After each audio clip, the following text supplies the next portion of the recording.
Abiso sa mga motorista mga kabrigada simula sa March 2 o sa araw ho ng Linggo. Tataas ng singil sa toll sa North Luzon Expressway.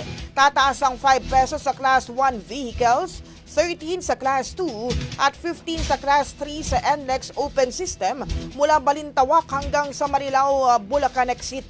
Ang magiging bagong singil para sa Open System ay 79 para sa Class 1 vehicles, 199 sa Class 2 at 238 para sa Class 3. Kasama rito ang Caloocan at Mindanao Avenue exits. Madadagdagan naman ang bayad na 57 para sa Class 1 vehicles, 142 sa Class 2 at 171 sa Class 3 sa mga motoristang gagamit ng NLEX na mula sa Balintawak hanggang Santa Ines sa Pampanga.